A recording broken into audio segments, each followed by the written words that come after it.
bouncer said my military ID was fake until the bar owner saw the name and started crying. The bar was called Fallback, a dive on the edge of Charleston with peeling paint and a neon sign that flickered like a dying heartbeat.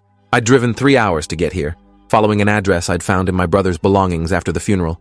Austin had been dead for 6 months, and I was still finding pieces of his life I didn't understand. This place was one of them. A matchbook with the name scrawled on the back in his handwriting, tucked inside a book about combat trauma he'd never mentioned reading. I needed to know why this place mattered to him. I needed to understand the brother I'd apparently never really known.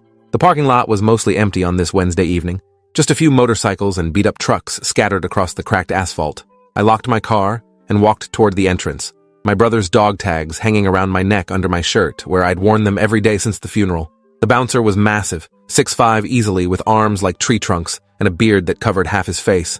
He sat on a stool by the door, scrolling through his phone with one hand while the other rested on his knee. When I approached, he looked up and sized me up in that way security does, making instant calculations about threat level and likelihood of causing problems. I'm 6 feet and weigh about 170 pounds, lean from my Marine Corps training, but not particularly intimidating compared to this guy. He nodded at me to come forward and asked for my ID in a voice that sounded like gravel grinding.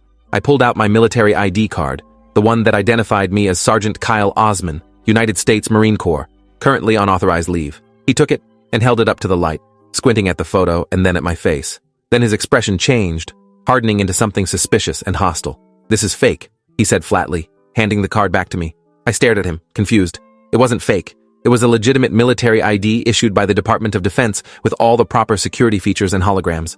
I told him it was real, and he could verify it if he needed to. He shook his head and crossed his arms, his biceps straining against his shirt sleeves. He said he'd seen enough fake IDs to know one when he saw it, and mine was definitely fake. The photo looked photoshopped, and the card felt wrong in his hand. He told me to leave before he called the cops for fraud and impersonating a service member. My face got hot with anger and embarrassment. A few people had stopped outside to watch the confrontation, curious about the commotion. I insisted again that my ID was real, that I was actually in the Marines, that this was absurd. The bouncer stood up to his full height, towering over me by several inches, and said if I didn't leave immediately, he'd physically remove me from the property.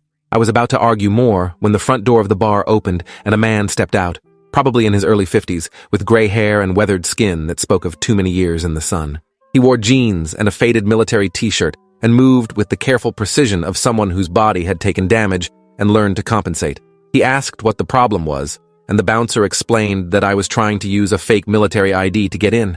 The older man asked to see the ID, and the bouncer handed it over with a satisfied expression, like he was handing evidence to a judge.